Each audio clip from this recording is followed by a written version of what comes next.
Ghani, everyone. This is Professor Rahh, Professor Emeritus, California State University of Long Beach, also a retired professor from Compton Community College, as well as a former Compton Unified School District Board of Trustees, Compton College Board of Trustees, and a member of the Compton City Council. First of all, we want to welcome you to the show, give praise and thanks to Brother Rashaki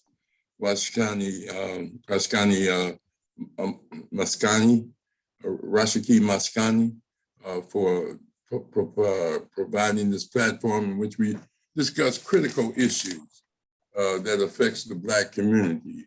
Our goal is to educate and hopefully get people to participate in the struggle for human and social justice for all people, but especially for African people in America and in the diaspora.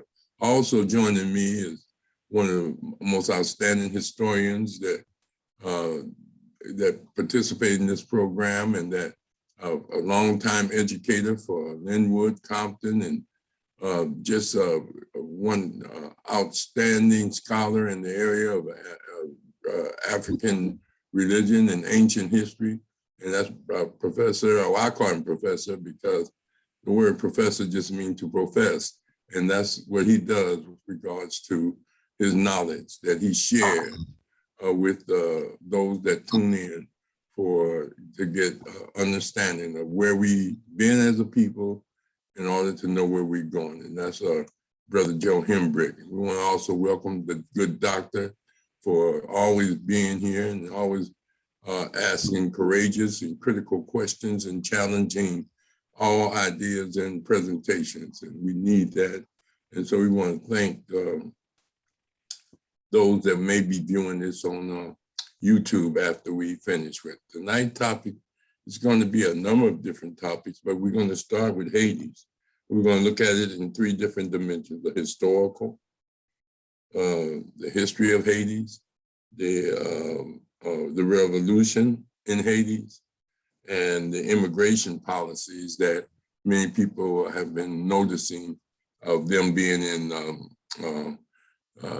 Texas and being ran over by, chased by horses and whipped by the range on the horse.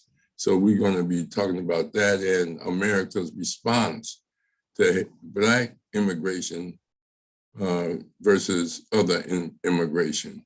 And we got to deal with that. So we want to start off by just saying that one of the challenges we have as an African people is to have a sensitivity toward African people in other parts of the world, from the continent to those in the various parts of the world, in the diaspora, as we call it. There was a time we used to talk about Pan-Africanism, meaning all African people meeting and joining. W.E.B. Du Bois, along with others, they had about 6 conferences, international conferences on Pan-Africanism, and today you very seldom hear it. Pan means just the whole, like pan-continent, being together, and even though you're apart, and the Africanism means African people. See, one of the challenges people have is, how do you define Blackness from a scientific standpoint, pigmentation or race from a scientific standpoint? So we look at it in 3 dimensions: the anthropological origin of Black existence, and that's the anthropological aspect of it, and that's their geographical origin. People with dark pigmentation, bushy hair, thick lips, broad nose, come from the continent of Africa. Now, this is from a scientific standpoint because there's 2 dimensions to anthropology. You know, there's cultural anthropology, and then there's physical anthropology. Physical anthropology is the excavation of fossils and artifacts and various forms of evidence that is in the ground, are either embedded in rocks on the continent of Africa, that let you know who was there and how long ago they were there. And there's no argument that African people come from the continent of Africa. We can argue about the name Africa. Some call it Ibalon. So at one time they called it Ethiopia. They called it different names. But the point is, it's 12 million square miles. And from an anthropological standpoint, if you go to the La Brea tar pits, and many people took trips there when they was in elementary school or junior high, high school, to look at the dinosaur bones that come out of the tar pit. And they're able to tell you all about various prehistoric animals based upon those fossils that they find, and also about the people based upon the artifacts or the tools or weapons that they find, and also the fossils that they find.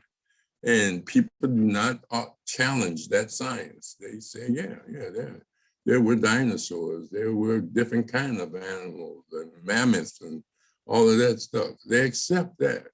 But when you go to Africa and you dig up and you find bones that show that there was melanin in the bones of humans, and that there were artifacts that reflect African culture and African people to substantiate that that's where Black people were. They were the first people before they began to migrate all over the land. There's always an argument, that they weren't, they from another place, or that they slaves, or that they from the Caribbean. No, the original, the anthropological origin of Black people from a physical science standpoint is the continent of Africa. Second, what we call the physiological aspect, which is life science. The first one was physical science. When you're in college, you have to take two sciences, a physical science to meet GE requirements, and a life science. The physiological aspect, and they have classes called physiology and anatomy, physiology, all of that is the study of the human body and the human makeup. And then you find out that Black people have dark pigmentation. They come in all different shades and things of this nature because of their genetic potency to produce all other people. So you look at the physiological composition of Black people, just like you look at the geographical origin, and you see that they are generally bushy hair. Hair is not just for you to design and make it look good and all that. It's also to protect your scalp in what they would call a very hot environment. And then from there, you go. Now, this information is found in the book of the beginning, the Anacalypsis, almost every book on the origin on African civilization substantiates this. And so you look at the physical aspects of Black people: dark pigmentation, broad nose, and thick lips. That is the primary. But as you know, through sexual interaction with different aspects of human family, they come out in different shades. But the original African people are the first people on this earth, according to physiological and anthropological science, were Black people, and all other people come after them. This is just science. They always talk about science with the vaccines and science with understanding the boosters and all that. Well, understand the science of physiology when it comes down to the origin. Chinese come from China, Russians come from Russia, Africans come from Africa. There's no such thing as a Black African, because there ain't no other kind of African but a Black African. Everybody else was an intruder, invader, and a colonizer and an exploiter that came over there. I don't care what their religion was, what they was bringing. I don't care or what, and they came way late. But anyway, from there, we go to the philosophical, what you call the social science. Social science is what philosophy do you have that have come out of African culture and African life? Do you follow, you can have contemporary philosophy from a Black perspective with Malcolm and Honorable Elijah Muhammad. You can have Kawaida perspective from Dr. Karengo. These are all philosophies, all philosophies. Many religions come out the continent of Africa. And very people understand that people create religion. Religions don't create people. People create religion. Gods were created by people. And in the social science of Black people, they deified people.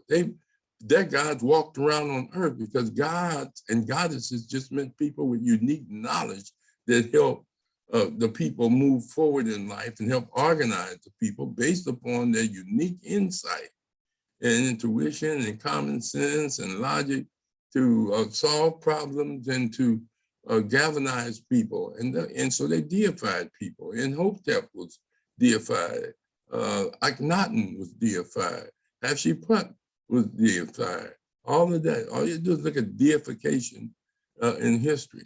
And so that's what God just was the word God hadn't, they just looked at people's knowledge. But anyway, so those are the three sciences, philosophy, value system, culture is very important. People create culture just like people create gods. Cultures come from various ethnic groups based upon, are they in settled land or flat land, dry land, mountain people? That's where Haiti's got his name from, a country of the mountains, and that's what Hades means. But the point is, you have to look at science in order to substantiate the Black identity. Other ethnic groups and racial groups have their identity based on science. I'm not saying that other people don't have it, but I am saying that African people have theirs too. So we get to Hades. Hades is a very unique island. It's one that really substantiated European economics during the 1700s through the exploitation of African people in the 1600s all the way up to today. It's one of the richest countries. From Columbus, before it was named Hades, to all the other explorers that came there, from the French, the British, all of them, and even the United Snakes of America, all of them went over there to exploit the people, to use enslaved Africans that they took over there. Because the Arawak people and another group of people were there, and they just wiped them out and supplied that country with just Africans that were enslaved. So Hades are really Black people in America, are Black people in diaspora also. They are relatives. They are ethnic brothers and sisters. They are racial brothers and sisters. But we don't get that form of an education to see it that way. Sometimes we're more American than we are African with regards to our views of the world. And one of the things America don't want you to look at is South America, Central America, because of their devastation of the people, bringing disease that wiped out thousands, millions of people, and things of this nature, from yellow fever to all kind of other diseases that they brought, coming over here on ships with venereal diseases that wiped out people. Millions of people, and even wiped out some of their own people with various diseases. But anyway, Hades is looked at as one of the, from a historical standpoint, when they used to have cotton plantations, as well as coffee and sugar plantations. All of those were very essential to France and to European nations. Matter of fact, it made France and Europe one of the richest. Hades was its richest colony. And so therefore they were very upset with the role, and with the fact that Hades, first the mulattoes were freed and written into the Constitution, the mixed ones. They had to fight to be included when France had this revolution and decided to abolish slavery. So they were just going to let the mulattoes, the light ones, in. Then the light ones went back and said, no, we got to let all our brothers in. And that's what set forth the revolution. And they revolutionized, and they became the first independent a country, first African people that were enslaved to overthrow the colonizer, the enslaver, and start their own republic. That's very important that you know that they start their own republic. Now, the challenge was once they did that, America, along with France, imposed blockades through their alliances and hurted them economically. So the president of Haiti had to sign an agreement to give France compensation for the colonies that they lost, as well as for the people that they enslaved that they lost. And it was over $150 million during that period that the United States helped France with bombardments with their Navy and blocking off no trade, like what they're doing, like what they say they're going to do to Afghanistan to get them to comply.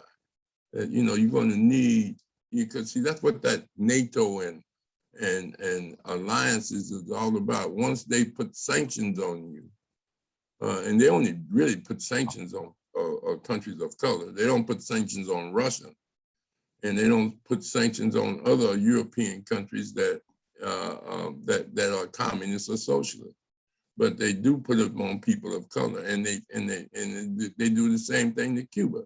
They're so mad at Cuba because Russia had put some nuclear weapons on the island and pointed them at the United States, and the United States has never forgiven Cuba for that, and they still have blockades, which we're going to discuss next week with Brother Assad Jabal, who has lived over 20 years in Cuba. And but the point is that you have to understand all this history. You don't have to understand. We hope that people will begin to educate their people to the role Haiti's played in the inspiration of rebellions in the United States, and even in some of the colonies before the United States was formed, of African people. They served as a model to emulate. That you can beat this guy. So they did a great job in that. And so this is why you look at America's immigration policy. After we look at the revolution was a long one. I mean, it wasn't like overnight. It took over close to 15 years of struggle on all kinds of levels, ups and downs. A lot of people died. A lot of different leaders came. Some leaders were arrested and died and executed of the revolution. But at the end, the Haiti sustained itself, and then they named the country Haiti, meaning country of the mountains. And then they tried to build their own republic.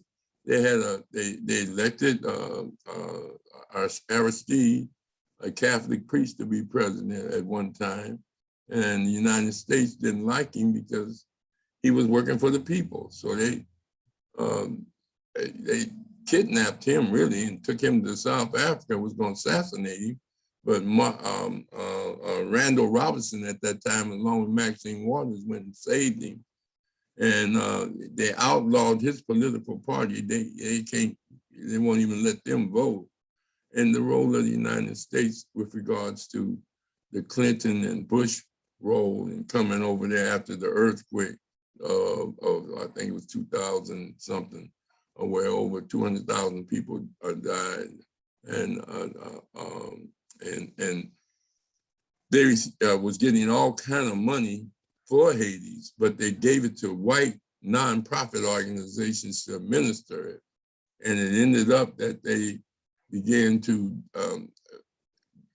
just exploit the situation, whereas they would let the Hades grow rice, but they couldn't buy it. They had to send it back to Arkansas to Clinton.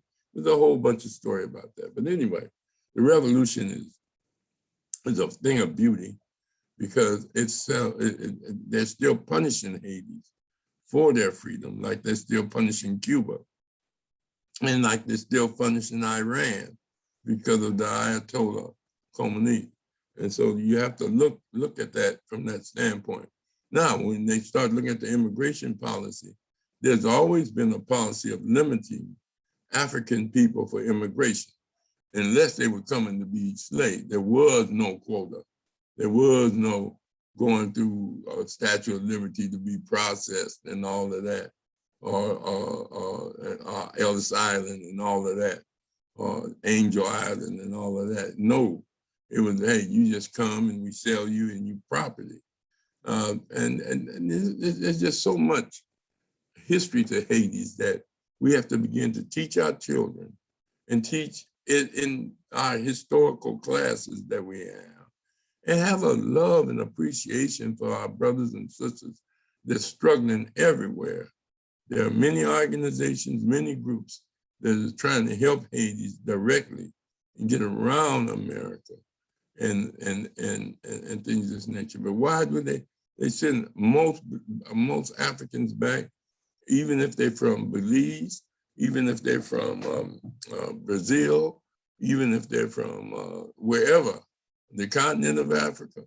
You know, now these people had traveled and had lived in Venezuela, lived in many of the Haitians that they're sending back from Texas, was on a journey, and they would to get out of the problems of the first or of the major earthquake in the 2000s, and the war and the gangs and the exploitation of Haiti that created shortage of food, no jobs, just a punishment by the European powers of making them pay reparations to France, and at the same time, not allowing them to choose their own president and own government through coercion and corruption.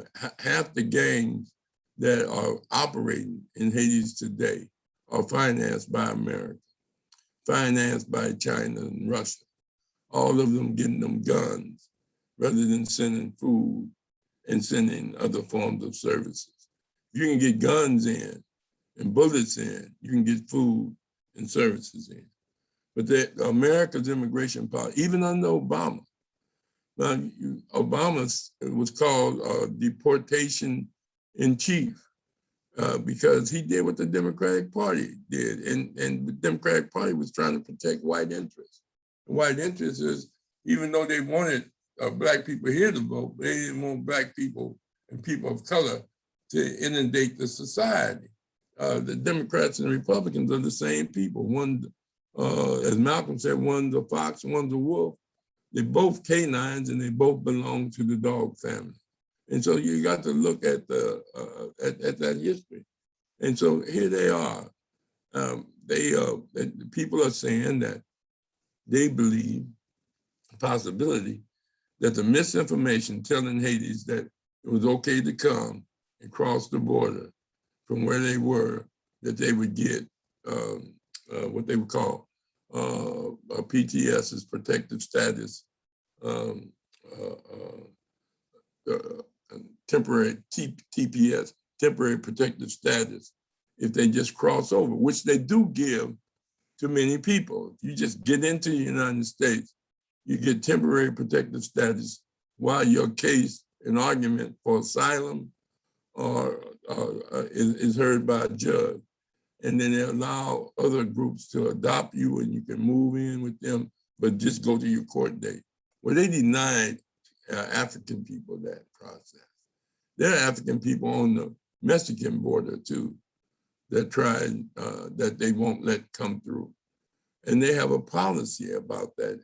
And Obama, you gotta remember, Obama was president, but Biden was vice president, and he was over, for most studies, he had a major role in the immigration policy of the Obama administration.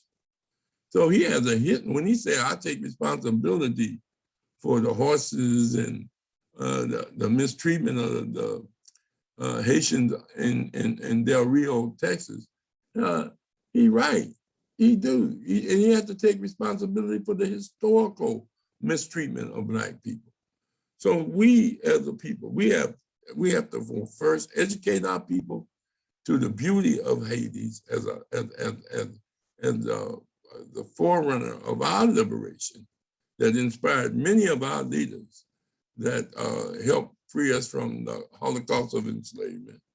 We have to respect Haiti for being a part of our African people wealth. That, you know, they not just take, you know, if they're taking wealth from Black people, they're taking it from us. We always say, we don't have no country, we don't have this. Well, white men, well, I ain't gonna go there right now. But anyway, so these are the things we need to do. First, educate our people and demand our congressmen. I was happy to see finally the Black caucus speak out, but they need to be saying things like, we're gonna hold up your agenda, Biden, and not vote for it. You said during your inauguration address, Black people have my back and I got your back. Well, one of the things, he just talking about the Blacks in the Democratic Party. No, we talking about all Black people. And so the Black people in the Democratic Party need to tell them, hey, look, you want your agenda through, then you let stop the deportation of Haitians right now, and give them that PTS, temporary TPS, temporary protective status. That's one thing we can put pressure on our politicians with letters and challenges on that level, and at the same time, do as much as we can to get the most progressive organizations in Haiti and give money or clothes or whatever that organization. We don't have to create a new organization. There are plenty of them out there. And that's about what I have to say. Brother Hembrick, you want to add? Big Joe? Yes, sir. Yeah, I wanted to chime in a while back when you were talking the history and about the beginning and all of that, and the anthropology and all of that. Just to chime in on a couple of those statements that you made earlier. I remember it was a Time magazine in 1988 had an article about, you know, life beginning in Africa.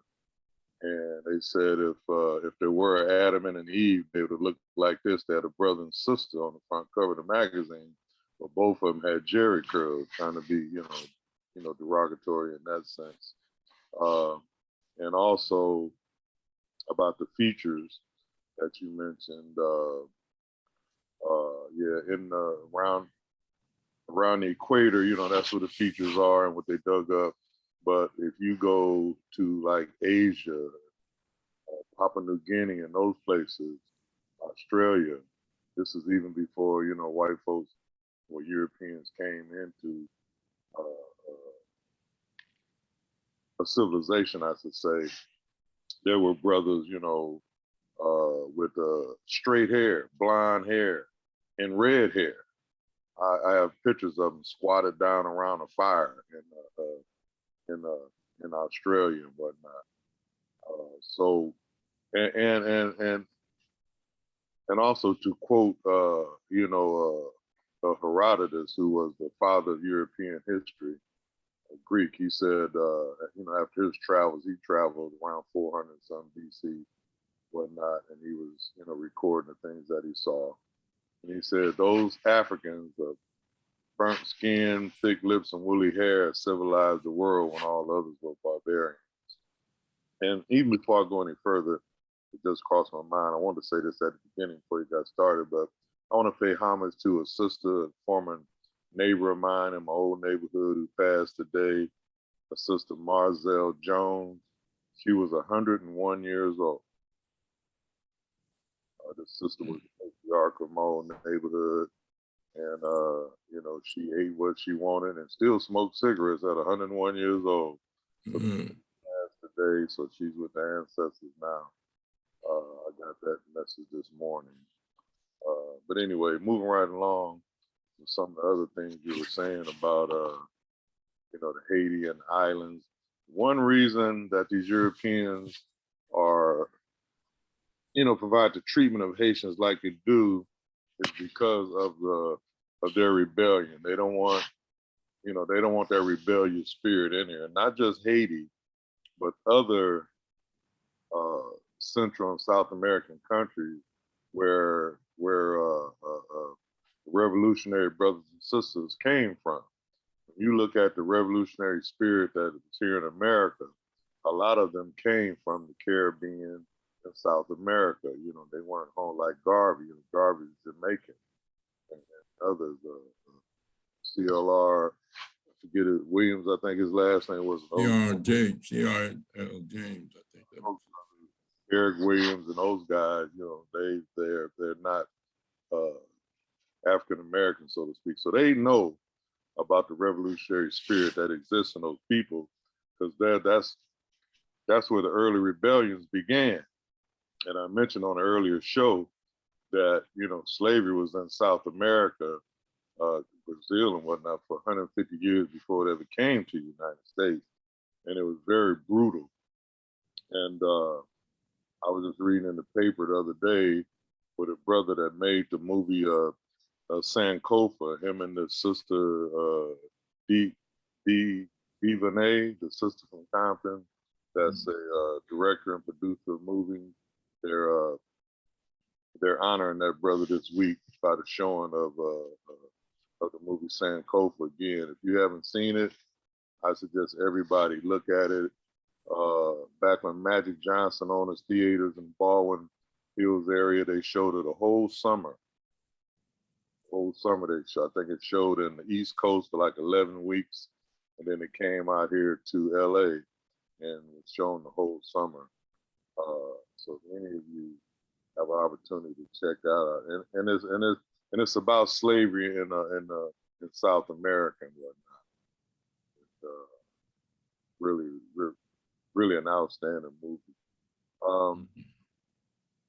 But early in the 1980s, there were Haitians who tried to come to Florida.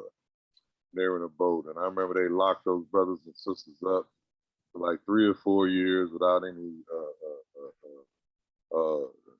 judicial courts.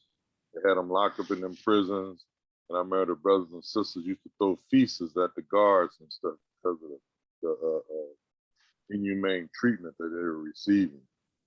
Like you mentioned earlier, Brother Rahh, anybody who has defeated the Europeans in war, you're going to catch hell. Same thing with Japan.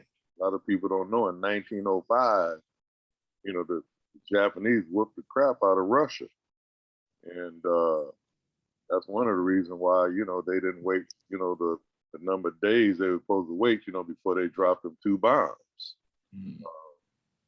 They supposed to give them like 3 days to comply and dropped it on the 2nd day. So, and if you think about all of the atrocities that the Germans were allegedly did, why didn't they drop it on them? They're the biggest ethnic group in America, German. So, white extra ethnic group. I tell people, don't get confused about them. Russia is really Eurasia, and they are European stock also. Don't get it twisted. Just because they're communists, you look at them and see what they look like. They look like just like the ones in Southern California. They talk different, got a different accent, a different language, but they still Europeans. They're gonna look out for themselves, like what we need to do. Anybody wanna? I know you were talking about the conferences, the Pan-African conferences that used to be held back in the day. Even with Du Bois, Du Bois, he kind of helped undermine some movements that were going on in the 19 teens and the 20s, especially the Garvey movement. Once he found out how they had used it, this was after they had, arrested Garvey and undid the UNIA. Du Bois found out, how he had been used, and he wrote Garvey a apology letter, which is too late. And then he booked up and left and went to Ghana, and I don't think he ever returned to the United States. He was America's best known Black scholar at the time. Uh, uh, and you were talking about philosophy, where that stuff comes from, and it brings to mind about Socrates. You know, Socrates, and I've seen some pictures of Socrates. He looked like a brother to me. But anyway, he was Europeans' first philosopher allegedly, and he was put to death for teaching a foreign philosophy and corrupting the youth. Well, they don't tell you that Socrates got his education in Egypt. I think he spent 22 years there getting his education, then came back to Greece, sharing, what he learned. And so he was corrupting the youth so much that he was forced to drink that poison and kill himself. And also his disciples, Plato and Aristotle, with Alexander the Great, the so-called great. Why they call him great, I'll never know. But anyway, how they ransacked the temples, while they were in Egypt and whatnot, and stealing all those philosophies and trying to make out, the things that they found. A lot of the stuff they didn't even understand, and destroyed a lot of material, especially in the line of medicine, stuff from Imhotep and all those folks back then. So anyway, we need to get a worldwide Pan-African thing established. It's going to take a lot of education, because a lot of those brothers and sisters in those regions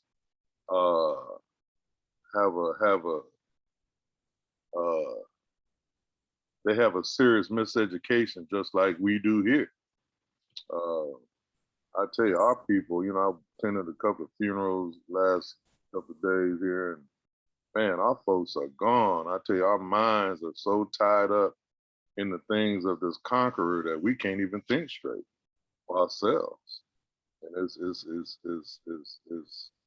it's shameful, in my opinion. But we're all products of the place that we live, the education we get, the religion we practice, and that sort of thing. So it's my contention that you can never free yourself using any of the tenements of your former slave master. And that's just what we do. And that's why it's been so difficult for us to gain the ground we should have been gaining all along. And I'll just stop right there and let you or anybody got any questions, get into it, get their questions answered, and maybe come back later and ask some comments. Thank you. The good doctor, you have any comments, questions? No, but just what Brother Hembrick just said, he just answered the question you're basically asking, the solution you're trying to do. The answer was, hey, man, the youth today, man, they're so far out there, man. How can you teach them? I mean, the knowledge is here. Everything you just said is true. History, where we came from. The brother talked about, I think he said Time Life magazine. He had, try to make it funny with the Jerry curls. Everybody knows this. The information is there. But Brother Hemmer just answered. Nobody really wants to learn it. They're so far out, man. So what do we do? That's a good question. We start at home at birth. Once they get exposed, if they don't leave home with the consciousness, they're going to bring unconsciousness back home, and you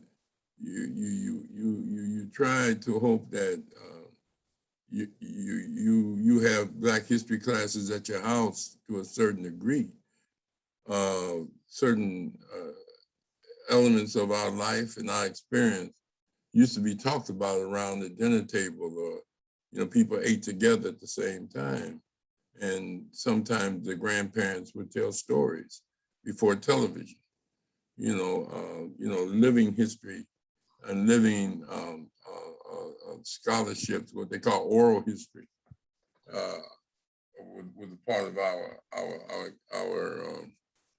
uh, s- uh, uh, tradition, and a lot of that has been lost through technology, automation, and the corruption. But it's not just knowing your history; it's learning from it and living it, even if you have to do it covertly. If you know it, and you're in a situation where you don't discuss it at an all-white job or around hostile white people, you don't let them know where you're coming from. But when you get home, you Africanize your home. You put up African pictures, African heroes and heroines. And, our parents used to put up Martin Luther King with John Kennedy and European and all of that, and white Jesuses all over the place. Some of them, but those that are conscious, they try to get black replicas of deities and gods and goddesses. So the struggle is a long, protracted struggle. Yeah, I agree with you. You go and you see people with yellow hair and pink and green hair. You see young men sagging with earrings on and all that type of stuff. I mean, it's hard to get people to change. It's hard to get people who think that life is a hustle and a game, and they hustle each other. I mean, we started shooting dice with each other, lagging for a nickel with each other, hustling each other. Ethics and values are something that we have to teach and train. Many of your kids that you have don't participate in that behavior. They're focused. And teaching our children to be mature and focused is on us, but we need more parents and more people with it, and more people that will spend time with the neighbor kids who come by, and just show them things and teach them things. I mean, from the standpoint, not just games, how to play horseshoes and how to play chess and all that. But while you do that, you always drop heavy lugs on them. You understand? And you're not trying to corrupt somebody else's kids or corrupt your own kids to a reality that what you're talking about don't mean nothing. If it ain't about that dollar, and if it ain't about popular culture, me emulating white folks and taking their definition. I mean, this is what Frantz Fanon said in that, one of his biggest fears was that we would see ourselves as more European than African at one time in our lives. And that's happening. But they're collaborators and individuals absorb cultural absorption by others in every ethnic group and race group. I mean, you got white people that grew up around black people that emulate them, and then marry white interracial marriage. You have the same thing with Asians. All groups have these problems of dominant cultures washing out their culture. But it's all full cycle. Just like the earth is round, life is a circle. And with regards to generation after generation, the old go back, the old take on some of the new, and the new go back to the old. So it's a struggle. Good doctor, it make you think there's no hope. Ain't nothing we can do. And that's the way some black people in slavery felt. But that ain't the way Harriet Tubman felt. That wasn't the way other black revolutionaries felt. So one or two or three or four. Some born in slavery, they think that's who they really are. But there were others that say, hey, no, I was born in it, but I see things different. And those are the ones that struggle. What about Rashaki? Are you there? Yes. And you have any comment? Well, just to piggyback off of what you're saying,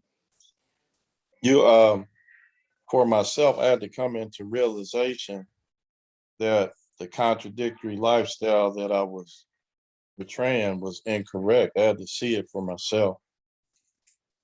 And then in order for other people to come to that realization. I do my best to serve as an example of what to be. You know, if you taking on the lifestyle of your oppressor, like Brother Hembrick was saying, yeah, it's gonna it's it's it's it's like killing yourself. You know, they already oppressing you, and then you want to act like them, and it's like a task that's almost, you know, retarded. So once you realize these things, you start making changes, and then become an example of what to be. And if you could do that, I think that's great. I'm constantly, you know, fighting that European type of ideology when it comes to almost everything.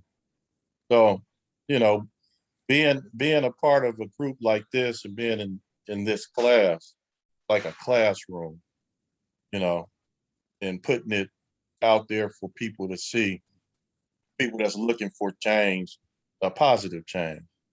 So I think that contributes to the cause of changing our situation as an ethnic group. Mm. Yeah, it's transformation is as you evolve, you do transform. The longer you live, the more you look at your life, and you're very fortunate that you got to be where you are today with life and in the condition you're in. And if it wasn't for your changes, you could have lost it all. Just one simple mistake. You can be an outstanding young kid from birth to 18 and make a mistake at 18, and you're tried as an adult, and it has a profound effect on your life. We be acting our life in ignorance. Myself, I'm like you, Rashiki. I had to make transformation because I came up with 12 brothers and sisters. My parents were not educated from the standpoint of high school or even getting out of elementary school. At the time they were going to school, it was just elementary and high school. Junior high didn't start until the 20s, 1920s. And so, and that's because so many people weren't going to school and they were dropping out. Now it's a bridge called middle school, so it changed. But yeah, man, I was straight from the streets along with my brothers, and different gangs I was in, different gangs we created, robbing, stealing, and hustling, and doing whatever we were doing, you know. And as I got into Black studies, and I began to, like you, Rashiki, see myself different. I mean, you know, in college it was just wow, sex everywhere, drugs everywhere. You know, I mean, and then, you know, it's hard to be in a whole house and don't turn a trick. And so, you know, the thing is, you don't stay there. Some people stayed there and they paid some different consequences. I mean, we saw dope dealers and hustlers throughout our lives as people we wanted to be. You know, they had the cars, they had the women, they had the place, but their attorneys ended up with it, and they ended up in prison on a short life. And like it played in New Jack City, when Wesley Snipes, them, you know, they say, hey, look, I don't care if I get killed, as long as I can live rich, young. You know, I don't care if I don't get old. You know, the thing, just enjoy life until you die. And if I die young, they're going to say, hey, boy, but he had it going on with materialism, mink coats and funny hats. They used to go to Muhammad Ali fights, and all the pimps and the hustlers used to pay big money to go to see Muhammad Ali fight. And they had, you know, they had what they call hustler balls, pimp balls, up north, the Mac and all of that. I mean, having Rolls Royces and things of this nature. Yeah, that stuff will eat you up. But the majority of our people lived in poverty. But they'll put this stuff in Jet magazine and put it in Ebony, and they go all over the world, and people think that's the way Black people was living. And that's not the way we were living. We were being suppressed in the South, and we was unemployed. People had to migrate from the South to Chicago, Philadelphia. Oh man, it's a different thing. But anyway, Joe, you want to add some more? Yeah, I was trying to wait on the time to finish barking. But brother doctor, you asked like, what can we do? What's the way? And I'm coming to the conclusion that we have to get with our ancient African spirituality, which is nature, the Metaru. We must go there. I'm seeing it as that, that's our way to recover, and that's our way to make the connection with the ancestors who can guide us in terms of the things we need to be doing. But basically, when it comes to nature, like especially the sun, Rahh, most Black people, you thought, they always trying to stay out the sun. Talking about I'm Black enough already. I be telling them, no, you're not. You need to be Blacker. So, we need to get out there in nature, and nature can show us the things, the way. Like all the Egyptian deities, they're named after something in nature. And that's who we need to be praying to and identifying with, and allowing our chakra to build up by being out in the sun. That enables that communication to take place with these melanated bodies that we have that no one else has but us. And that's an area that's taking up my study time right now. That and the Book of the Dead, the book the Meta. It's a 4-volume work that covers all of the ancient writings of a figure called Thoth, and he also goes by the name of Tahuti. He documents all of that ancient African spirituality and where we ought to be compared to where we are. I went to, as a matter of fact, I saw Rosh Hashanah at Miss Kemp's service, and they started it off with this sister doing this gospel song. I mean, she had them going, man. The whole crowd was in a fanatical state over a song. And I don't know if most church people don't even know it, that those songs were written by slave masters. We kind of came in and switched up the choreography and made it sound a little sweet and hip and put a little soul to it. But it still comes from words of slave masters. We going fanatical over that kind of stuff. But anyway, I like to quote that physicist that I shared with you guys earlier about how man is such an insane species. And I'll repeat it again, how he worships an invisible God and destroys a visible nature, not knowing that the nature that he's destroying is the God that he is worshiping. And those gods are showing the world right now all of this stuff that's going on, fires, floods, tornadoes, hurricanes, earthquakes, you name it, are letting you know who's really in control, and we better straighten up and treat this planet right before we keep reaping more of that stuff that's coming down the pipe in terms of droughts and all of the stuff that's going on. So I'm just tipping my toes into those waters right now, but I'm taking a full leap into it because I know in my spirit that that's where we ought to be. And that's the only chance we got, I believe, because we can't outshoot them. They control so many entities out there that we are dependent on. That's why, one, I'm taking it out of their hands, growing my own food, catching my own food, because there's three things that we need to do to compete, and that's with our mind, body, and spirit. And our minds, we need to get straightened out. Our bodies, we can do it from the food that we should be eating instead of what we are eating. And our spirits by connecting with our ancestors in the cosmos that can help guide us and deliver us out of this state that we're in. So that's all I have to say to right now. There's a book by John Mbeki called African Religion and Philosophy. And he's generally outlined some of the same things you're saying, that one of the first spirituality components of the African experience was called animism, where they saw spirits in the spirit of life in everything, rocks, trees, all insects, animals, and even they used to talk to,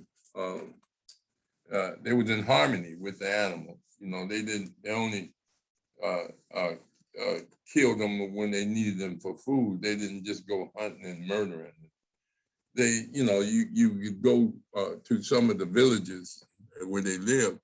They didn't have no fence around it. The animals came through and they walked through. You know, I mean, but it was like they had a communications, not like no Tarzan stuff, but from a standpoint of, as Joe said, they appreciated nature, and the animals can sense when there was danger to come around the humans, and the humans can sense when there's danger to go around animals.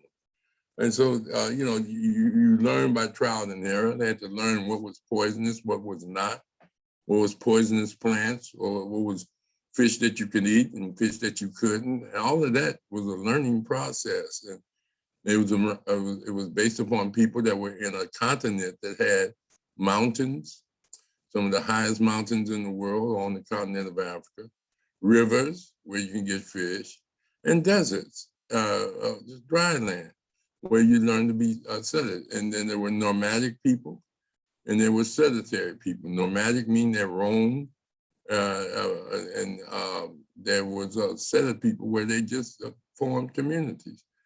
And so you're right. And there's another book by our next guest next week, Asar Jabal, who wrote the book Black Truth and Black Revelations, and he's working on another book, The Conspiracy of Silence, who was self-taught and graduated from Cal State Long Beach. They put him out of a history class and called security because he was asking questions about what they were teaching. And then the teacher got upset and wanted him to leave the class. He said, I paid for this class. They had to call security on him. He said, all I was doing was asking the question. But then so he switched to art. He became a great artist.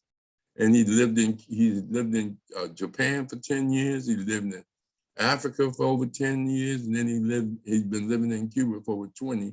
And he's back on the mainland for a little while. And I hope to have him on our show next week. But getting back to what Joe's saying, there are a lot of books about the study of nature and spirituality. Organized religion comes late. Even though some of the first churches, the Ethiopian Coptic Church, were in the continent of Africa, but these churches weren't like the churches you have today, the mega churches you have today.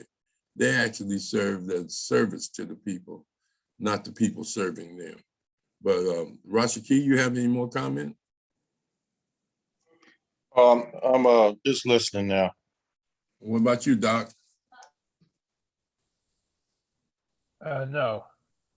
Okay, well, listen, we want to just say that, you know, as I said, Rashaki, I'm going to send you a list of organizations that have compiled it at the Culture Center of Bible organizations. And I'm hoping that we could post it on the Community Education Network of how to help Haitis and what organizations we can send money to. There was a number of groups and individuals if you want to make a contribution, and some take clothes and physical things because it's hard to ship stuff. but some just take cash. And so whatever those that are listening to this tonight are on YouTube, they can go to communityeducationnetwork.com, one word, click on home, and then scroll down to events or activities. Rashiki, you can tell them how to get to those announcements and those postings of art, not just about Haiti, but there are many organizations we can contribute to. And that's another thing that makes people, there's so much good work that's going on by various organizations. There are organizations that try to find missing Black girls, missing Black people. There are Black organizations trying to help the Black homeless. There are organizations that's trying to just do all kind of philanthropic and social work that is needed, and we deeply appreciate those organizations. Look what they did in Ferguson after the killing of Michael Brown. They changed the whole landscape, and the elected officials to the city council and to Congress. The same thing with George Floyd. Look what they did in Georgia, as far as flipping it from a red state to a blue state. All that is struggle, and sometimes we focus on the negative and don't see the positive. And this is what makes this show a great show, because we focus on the positive aspects of African people, what we're doing, what we can do, and what we should do. And that's what we do with what we mean by Community Education Network. It's a network of drawing from the diversity. We got unity with diversity, and unity without uniformity. There's no denigrating Black people. This show is for the sacredness of the Black experience. And we talk about the positive attributes and our accomplishments, our achievements. The European never talk about he came out the cave and hit his woman in the head with a bat and drug her in the cave and raped her. Now he's talking about putting people in jail for sex crime. And he's the biggest rapist on the planet. But anyway, I don't want to get into that. Okay. Go ahead. Professor Rahh, okay, here we go. On the home page, you can go to Community Actions. And we have Black Table, and then this is where we will post the information about Haiti. Community Actions. Go to the home page, then you can just go to Community Actions. Okay. And that's where we'll post information about Haiti and how it can help Haiti. All right. Anybody else have any other comments? All right, next week, the Community Education Network will be featuring Sarge Ball, unless we notify if he's still in town. And he'll be talking about his experience in